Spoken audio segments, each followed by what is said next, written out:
Hello everyone, this side Surabhi Mathur from biology concept. और आज बच्चों हम लोग पढ़ेंगे एक बहुत ही इंटरेस्टिंग फैमिली एपोसाइनेसी। और इस एपोसाइनेसी फैमिली इंटरेस्टिंग क्यों है? क्योंकि इसके जो दो इंपॉर्टेंट प्लांट जो आपको बोर्ड पे नाम डिस्प्ले हो रहे हैं, एक तो कैथरैंथस रोजियस और एक थैवेशिया पेरुवियाना, सदाबहार और पीली कनेर जिसको हम कहते हैं, ये दोनों ही प्लांट्स बहुत इजीली अवेलेबल हैं।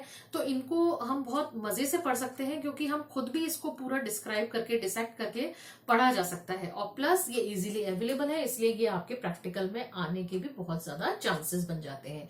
और इसको लेकर किस तरह से क्वेश्चन पूछा जाता है, एक तो बॉटेनिकल नेम, इसमें से किन्हीं भी दो ऑर्नामेंटल प्लांट्स के नाम लिखिए, तो आपके आंसर क्या होंगे? कैथरैंथस रोजियस और थैवेशिया पेरुवियाना। प्लस दूसरी बात ये पूछी जा सकती है कि जैसे मान लीजिए उन्होंने दे दिया सदाबहार, give the botanical name of सदाबहार, तो आपको क्या लिखना होगा? कैथरैंथस रोजियस। और या फिर अगर पीली कनेर पूछ लिया जाता है तो क्या लिखेंगे? थैवेशिया पेरुवियाना। अंडरलाइन करना बिल्कुल नहीं भूलेंगे। और अब हम मिलकर इसके डिस्कस करेंगे इसके जो फ्लोरल कैरेक्टरिस्टिक है, क्योंकि वेजिटेटिव कैरेक्टर्स पर अक्सर क्वेश्चन नहीं पूछा जाता। जो क्वेश्चंस आते हैं वो आते हैं फ्लोरल कैरेक्टर्स।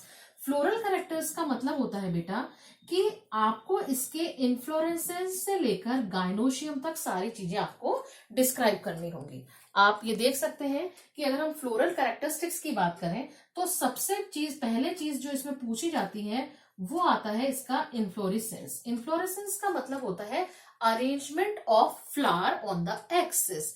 तो जब भी हम एपोसाइनेसी की बात करते हैं और कैथरैंथस और थैवेशिया की बात करते हैं तो इसमें जो इन्फ्लोरेसेंस होता है वो होता है साइमोस तरह का। अब आप मुझसे पूछोगे कि मैम साइमोस क्या होता है? बेटा साइमोस इन्फ्लोरेसेंस जब हम कहते हैं जब जो मेन एक्सिस है that terminates into a flower, ठीक है, यानी जो मेन एक्सिस है वो किस में टर्मिनेट हो रही है? फ्लावर में, उसके अपेक्स पर फ्लावर प्रेजेंट है। तो इस तरीके की इन्फ्लोरेसेंस को हम कहते हैं साइमोस टाइप का इन्फ्लोरेसेंस। अगर हम कैथरैंथस की बात करें तो यहां पर आपको साइमोस में मिलेगा टाइप कौन सा? Solitary axillary. Solitary axillary inflorescence का मतलब होता है कि इसमें सोलिटरी का मतलब होता है सिंगल, एक्सिलरी यानी एक्सिल में, किसके एक्सिल में? लीफ के एक्सिल में। It means when flower originate from the axil of leaf and it develop singly, यानी जब किसी भी लीफ के एक्सिल में केवल एक ही फ्लावर डेवलप होता है तो इस तरह के इन्फ्लोरेसेंस को हम क्या कहते हैं? Solitary axillary. और आप लोगों के घरों में लग रहा होगा सदाबहार का पौधा, तो आप उसमें जाकर देखिएगा कि लीफ के एक्सिल में केवल एक ही फ्लावर आपको मिलेगा। ठीक है, ये बात हुई इसके इन्फ्लोरेसेंस की। अब हम लोग बात करेंगे कि इसमें फ्लावर में क्या क्या कैरेक्टरिस्टिक्स मिलते हैं, और इसके लिए मैं आपके लिए फ्लावर भी लेकर आई हूं थैवेशिया का। हम लोग लिखेंगे फ्लावर। अब देखिए मैं ये फ्लावर आपको दिखाती हूँ। ये फ्लावर थैवेशिया या पीली कनेर का है। इसमें आप देख सकते हैं ये फूल की डंडी हमें दिखाई दे रही है। तो जब बेटा फूल की डंडी प्रेजेंट होती है तो ऐसे फ्लावर्स को हम क्या कहते हैं? पेडिसिलेट। ठीक, अब अगर आप ये देखें तो ये जो ग्रीन कलर के स्ट्रक्चर्स आपको दिखाई दे रहे हैं, ये जो ग्रीन कलर के स्ट्रक्चर्स दिखाई दे रहे हैं बेटा, ये क्या है? ये सेपल्स हैं। जो येलो कलर के क्या है? ये पेटल्स हैं। एक फ्लावर मैंने आपके लिए डिसेक्ट करके रख रखा था, यहाँ पे ये देखिए। इस फ्लावर से जुड़े हुए आपको अंदर व्हाइट कलर के कुछ स्ट्रक्चर्स दिखेंगे। ये जो व्हाइट कलर के स्ट्रक्चर्स हैं ये क्या है? स्टेमन्स है। और अभी गाइनोशियम भी मैं इसमें आपको बताऊंगी। तो जब किसी भी फ्लावर में चारों वल्स यानी कि कैलेक्स, कोरोला, एंड्रोशियम और गाइनोशियम प्रेजेंट होती है तो इस तरीके के फ्लावर को हम क्या कहते हैं? कंप्लीट। फिर अगर हम इस फ्लावर को कट करके देखें, यानी चाहे हम वर्टिकल से काटें, चाहे हम ट्रांसवर्स या ऑब्लिक किसी भी प्लेन से अगर हम फ्लावर को कट करते हैं तो वो दो इक्वल पार्ट्स में डिवाइड होता है। तो इस कंडीशन को हम क्या कहते हैं कि फ्लावर किस तरह का होगा? एक्टिनोमॉर्फिक।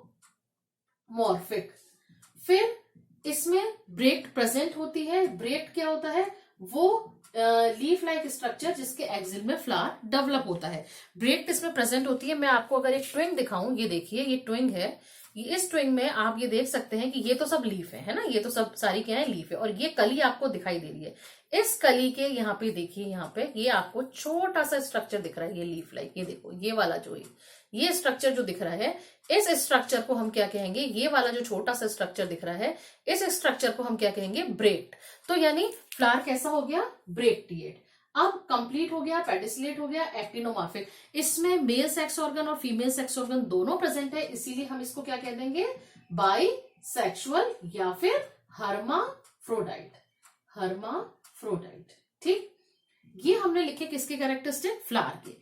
अब हम बात करेंगे आगे, इसमें आने वाली चारों वर्ड्स के बारे में हम बात करेंगे कि इसमें कैलेक्स किस तरीके के होते हैं। कैलेक्स हमें पता है, कैलेक्स किससे मिलके बनते हैं, सेपल्स से।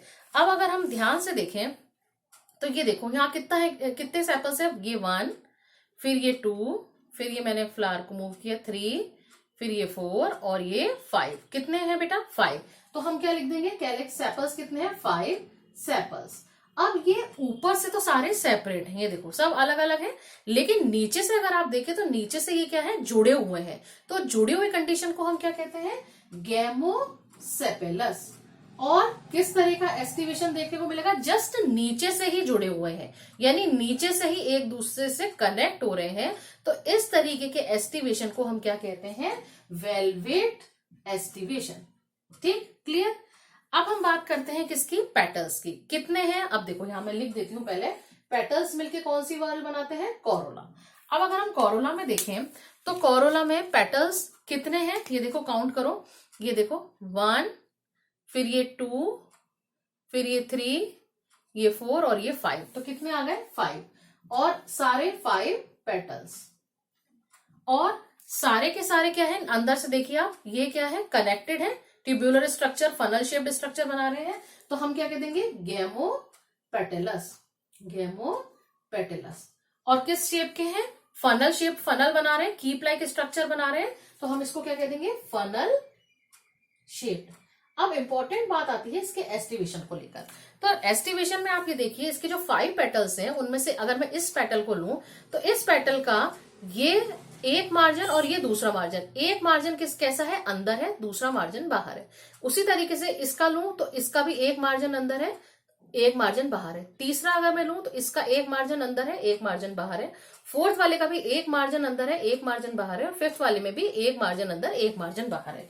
तो इस तरह के एस्टिवेशन को हम बोलते हैं ट्विस्टेड एस्टिवेशन। किसका हो गया ये, पेटल्स का अरेंजमेंट, यानी when one margin is inside and overlap the another petal, यानी एक जो उसका मार्जिन होगा वो अंदर की तरफ होगा, एक मार्जिन उसका बाहर की तरफ होगा।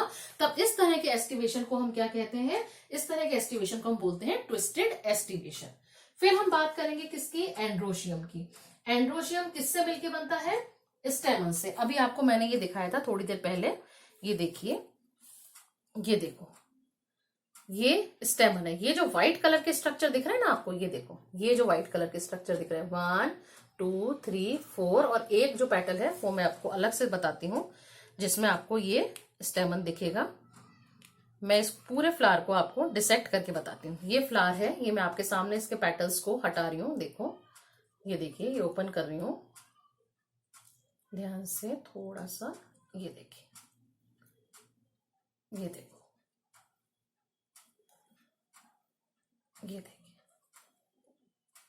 इसमें आपको जो ये स्ट्रक्चर दिख रहा है ना बेटा, ये व्हाइट स्ट्रक्चर, ये व्हाइट, ये स्ट्रक्चर क्या है, स्टेमन है। ये देखो, यहाँ पे मैं करके बता देती हूँ आपको पूरा का पूरा, ताकि आपको बिल्कुल क्लियर हो जाएगा कि कहीं मैं जबरदस्ती तो नहीं कह रही कि इसमें 5 हैं। ये देखो आप, एक ये अलग से है, ये देखो, ये वाला इसका ये 1 स्टेमन, ठीक है। और यहाँ पे देखो, यहाँ पे आपको 4 दिखेंगे, ध्यान से देखना, 4 दिखेंगे। मैं आपसे इसीलिए बार बार कह रही हूं, ये देखो, ये देखो, काउंट करो, 1 2 3 4। और ये जो अलग से दिख रही है मेरे हाथ में, ये क्या है, ये है गाइनोशियम। ये अलग से तो क्या है, गाइनोशियम। और यहाँ पे आप देखिए, फोकस करिए, 1 2 3 4। तो यानी, और एक मैंने आपको अलग से पेटल पे दिखाई, तो यानी कितने हुए, 5 स्टेमन हुए, और ये पेटल से जुड़े हुए हैं, पेटल से जुड़े हुए हैं। तो इस कंडीशन को क्या कहते हैं, एपीपेटेलस कंडीशन। और 5 स्टेमन आपस में तो अलग अलग है, तो क्या कहेंगे, पॉलीएंड्रस कंडीशन। फिलामेंट इनमें छोटा है तो हम लिख देंगे फिलामेंट स्मॉल, और डायथेकस कंडीशन इसमें मिलती है, डायथेकस। अब हम बात करेंगे इसमें गाइनोशियम की। गाइनोशियम जो होगा बेटा, ये डाइकॉट का प्लांट है, गाइनोशियम गायनोशियम, इसमें आपको मिलेगा बाइकार्पलरी, सिनकार्पस और हाइपोगाइनस कंडीशन देखने को मिलेगी। हाइपोगाइनस यानी कि ओवरी जो होगी वो क्या होगी, सुपीरियर होगी। अब आप मुझसे पूछेंगे कैसे ओवरी कैसे सुपीरियर हुई। देखो आप ये देखो, ये जो मेरे हाथ में दिख रही है ये गायनोशियम है, ठीक है, ये इसमें स्टिग्मा है और ये स्टाइल है। अब आप ये देखो, ये देखो, ये जो छोटा सा स्ट्रक्चर दिख रहा है ना, ये गायनोशियम है, ठीक है। अब आप ये देखो, ये कहाँ थी, ये इसके अंदर थी, तो इसके अंदर जब ये है तो बाकी सारी वर्क, कैलेक्स तो नीचे ही होता है, फिर ये पेटल्स है, तो यानी बाकी सारी वर्स, कैलेक्स, कोरोला और स्टेमस भी किसके नीचे से निकल रहे हैं, ओवरी के नीचे से निकल रहे हैं। तो ऐसी कंडीशन को हम क्या बोलते हैं, हाइपोगाइनस कंडीशन, यानी ओवरी सुपीरियर हो गई। अब यानी बाइकार्पलरी और प्लेसेंटेशन इसमें आपको देखने को मिलेगा मार्जिनल प्लेसेंटेशन, मार्जिनल प्लेसेंटेशन। अब हम लिखेंगे इसका फ्लोरल फॉर्मूला। फ्लोरल फॉर्मूला क्या होगा इसका, हमने ये देखा कि यहाँ पे क्या प्रेजेंट थी, ब्रेक प्रेजेंट थी, तो हम क्या लिख देंगे, ब्रेक्टिएट। फिर फ्लावर कैसा था, एक्टिनोमार्फिक, यानी किसी भी प्लेन से काटे दो बराबर पार्ट्स में डिवाइड होगा। फिर बाइसेक्सुअल, स्टेमन भी दिखा दिया आपको इस फ्लावर में, आपको गाइनोशियम भी दिखा दी, तो क्या हो गया, बाइसेक्सुअल। कैलेक्स, कोरोला, एंड्रोशियम और गाइनोशियम। कैलेक्स सेपल्स जो थे वो कितने थे, 5 थे। पेटल्स कितने थे, 5 थे। ये जुड़े हुए थे, इसमें ट्विस्टेड एस्टिवेशन था लेकिन जुड़े हुए थे, तो हम क्या लगा देंगे, ब्रैकेट। इसी तरीके से कैलेक्स कितने थे, 5 थे, वेलवेट एस्टिवेशन था यानी नीचे से कनेक्ट थे, तो हम इसको क्या कह देंगे, ये भी कैसे हुए, गेमोसेपेलस। एंड्रोशियम मैंने बताया आपको, स्टेमन कितने थे, 5 थे, जुड़े हुए नहीं थे, तो हम यहाँ कोई ब्रैकेट नहीं लगाएंगे। लेकिन ये स्टेमन किससे अटैच थे, पेटल से अटैच थे, तो हम यहाँ पे क्या कर देंगे, एक कर्व बना देंगे। गाइनोशियम बाइकार्पलरी कंडीशन है और सिनकार्पस है, तो हम क्या कर देंगे, ब्रैकेट लगा देंगे। हाइपोगाइनस है यानी कि यहाँ पे ओवरी क्या हुई, सुपीरियर, तो यहाँ पे हम नीचे लाइन खींच देंगे। तो ये फ्लोरल फॉर्मूला हो गया किसका, एपोसाइनेसी फैमिली का।